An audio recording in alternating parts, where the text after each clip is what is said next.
짜증을 나는 사람들이 있잖아요. 그게 저였거든요. 주변은 막 온도 하나 변하는 거에도 좀 예민하고 그것도 저였어서 제가 좀 힘들어서 그랬습니다. 저는 경남 하이퍼 학원에서 23학년도 수능을 준비한 고견후라고 합니다. 저 가군의 연세대 사회복지학과 합격했고, 그리고 나군의 서울대 체육교육과 이번에 최초합했습니다. 둘 다 최초합이었어요. 생각은 3, 4월쯤부터 했는데요. 이제 원래 재수 때 원하는 대학에 합격을 했었어요. 근데 합격을 막상 해보니까 제가 그때는 서울대를 목표로 한 게 아니었어서 서울대를 목표로 한번 해봤어야 된다라는 생각이 조금씩 들더라고요. 그래서 계속 공부를 놓지 않고 혼자 공부를 했었는데 결론적으로 6월에 확신을 가지고 재수를 하게 됐던 것 같습니다. 기본적으로 혼자 있는 시간이랑 주말에는 수학 공부를 많이 했던 것 같아요. 다른 과목은 짧은 기간에 단기간으로 성적을 올릴 수 있다고 생각을 했는데, 지금 수학이 통합형 수능이다 보니까 문과 친구들한테는 수학 성적 얻기가 좀 힘들거든요. 그래서 혼자 있을 때는 주로 수학 정도만, 딱 수학 정도만 했고, 그리고 그냥 월별로 나오는 모의고사들, 교육청 모의고사나 평가원 모의고사 등등만 풀었던 것 같습니다. 강남역 12번 출구 바로 앞에 있어서 통학하기에도 정말 편하다고 생각을 했었고, 그리고 제가 상담에 와서 거의 확신을 가졌었는데요. 이제 제가 목표 대학을 말씀을 드리니까 그 목표 대학에 가기 위해서 지금 입시판이 어떻고, 이 목표 대학을 위해서 어떤 과목을 열심히 공부를 해야 되고, 그리고 그 과목의 성적을 끌어올리기 위해서 하이퍼에서 준비한 프로그램들을 설명을 해주시는데, 그 시스템 자체도 되게 체계적이고 명확했다고 느껴서 일단 거기서 마음이 가기 시작했고요. 그리고 자습 시간을 정말 많이 주시더라고요. 근데 자습 시간이 재수 생활에서 되게 중요하다고 생각했는데, 그 자습 시간을 많이 주시는 것뿐만 아니라 되게 쾌적한 환경에서 모든 학생들에게 제공이 된다는 얘기를 들어서 하이퍼를 선택하게 되었습니다. 다른 학원도 알아봤는데 하이퍼가 유독 그런 점이 두드러지게 나타나더라고요. 저는 사실 파이널 때 오히려 수업을 많이 들은 편인데요. 이게 다른 친구들이랑 좀 다를 수도 있다고 생각을 하는데, 저는 오히려 파이널 되니까 공부가 잘 안 잡히더라고요. 혼자 있으면 막 괜히 감정도 계속 몽글몽글해지고 자꾸 TCC 영상만 찾고 싶고 이러다 보니까 오히려 그럴 때 선생님들 수업 계속 들으면서 마음을 다잡으려고 노력을 해서, 국어 같은 경우는 문제풀이 위주 강좌를 많이 찾아서 들었었고, 수학은 파이널 모의고사 아니면 핵심 강좌, 핵심 유형 파이널 이런 수업들을 많이 들었었고, 영어랑 사탐 같은 경우도 거의 동일했던 것 같아요. 모의고사를 같이 보고 그 모의고사에 대한 해설, 그리고 모의고사에 쓰였던 개념들까지 다시 복기시켜주는 그런 수업들 많이 들었어요. 고무줄 같은 느낌이었다고 해야 되나? 고무줄이 이제 어떤 물체를 튕겨낼 때 끝까지 늘어나다가 결국 ting겨내잖아요. 그래서 저는 선생님이 그 튕겨주는 역할을 했다고 생각을 했었어요. 제가 계속 힘들어서 뒤로 밀려나면 결국 찾는 게 선생님이더라고요. 선생님이 이제 다시 앞으로 튀어나갈 수 있게 탁 밀어주시고, 약간 최후로 찾아가는 사람이라고 해야 되나? 그러니까 기둥 같은 존재였어요, 선생님이. 그 시험들에서 틀렸던 문제들은 꼭 오답노트까지는 아니더라도 왜 틀렸을까? 어떻게 풀었어야 됐지? 이런 고민들을 한 번씩은 다 하고 지나갔던 것 같아요. 어쨌든 한 번 틀렸다는 거는 이 문제를 수능에서 다시 볼 수도 있는 거거든요.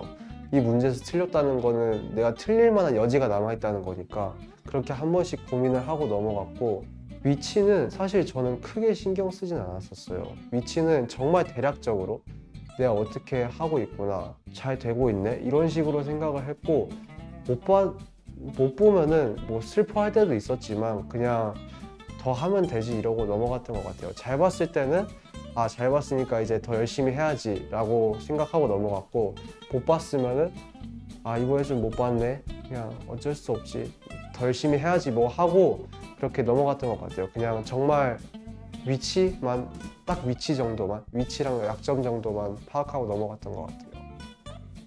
네, 어차피 수능 가서 그 모의고사 성적들이 기억은 안 나거든요, 긴장해서. 네, 그냥 내 눈앞에 있는 문제만 집중하지 그런 것들 생각이 안 나서 그냥 그랬던 것 같아요. 그냥 하고 싶은 대로 해라 라고 얘기를 해주고 싶은데, 아, 이게 좀 식상한 말이긴 한데, 뭐 되게 여러 가지 말들이 있거든요.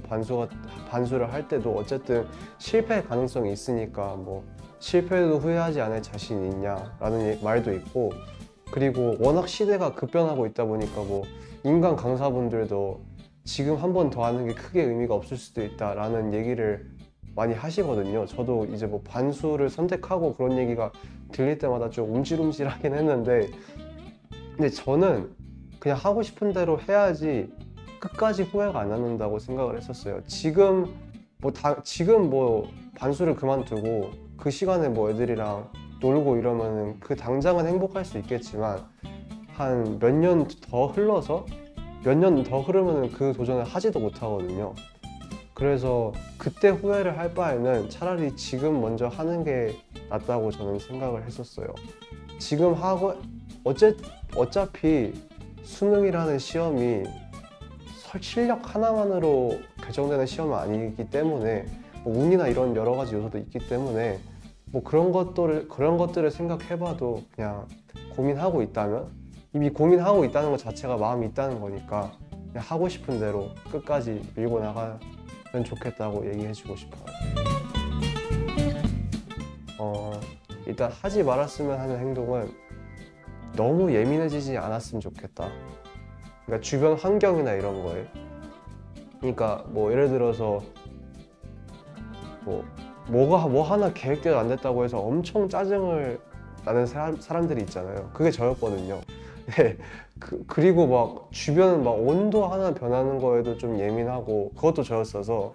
근데 제가 그런 말을 한 이유가, 내가 예민한 상황이 수능장에서도 벌어질 수 있거든요.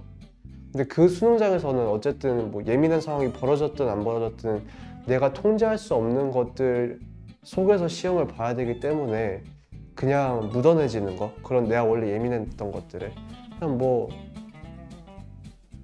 좀 따뜻하다 하면은 그냥 여러 겹 입고 가서 그냥 좀 벗으면 되는 거고, 너무 예민해지지 않게 좀 주어진 상황에 맞춰서 유연하게 대처하는 그런 노력들을 평소에 하고 수능장에 갔으면 좋겠어요. 네. 그냥 가서 막 처음 맞닥뜨리는 상황을 보고 너무 스트레스 받아서 잘 못 보는 친구들도 몇몇 봐가지고, 네, 그런 말을 해주고 싶고, 주변 사람들한테 잘하자. 네, 주변 사람들한테 지나고 나면 다 후회되기도 하고, 그리고 이게 주변 사람들한테 이렇게 짜증내고 막 이러면 괜히 그런 부정적인 에너지들이 쌓이다 보면 결국 공부에도 영향을 미치더라고요. 그래서 항상 긍정적인 에너지를 갖고 살아야지 공부도 더 잘 된다. 네, 이런 얘기를 해주고 싶어요. 하지 말라고 했던 부분들이 재수 때 좀 많이 그랬었고, 삼수 때, 그러니까 3반수 할 때는 오히려 안 그랬어가지고, 근데 3반수 때는 성적이 훨씬 더 잘 나와가지고, 그래서 이제 제 경험에 기반해서 얘기해 준 거였어요. 네, 죄송합니다. 제가 좀 힘들어서 그랬습니다.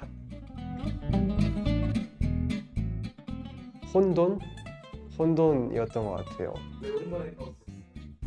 반수를 결심을 하고 반수를 고민하고 있을 때 어쨌든 공부를 했다고 말씀을 드렸는데, 그때 제가 어디에도 소속되어 있지 않다라는 느낌이 조금씩 드는 순간이 있더라고요.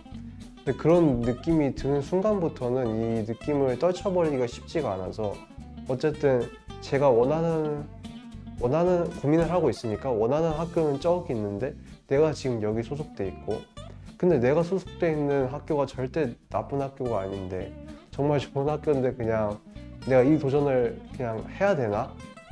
괜히 리스크 있는 도전을 해서 실패를 그냥 선택하는 게 아닐까라는 생각이 들면서 학원 들어오기 전까지는 그런 혼돈이 있었고, 학원 들어와서는 그냥 전형적인 그 입시생들의 혼돈, 왜 성적이 안 오를까, 왜 성적이 더 떨어지지, 어떻게 공부를 해야 될까, 이런 고민들을 계속 하면서 수능 전날까지도 계속 했던 것 같아요. 그런 혼돈 속에서 지내다가 수능 끝나고도 저는 이제 운동을 해야 되니까, 또 운동할 때도 이게 어떻게 해야 되는 걸까, 어떤 동작을 해야 되지 하면서 혼돈 속에 가득 찼던 한 해였던 것 같아요, 작년은.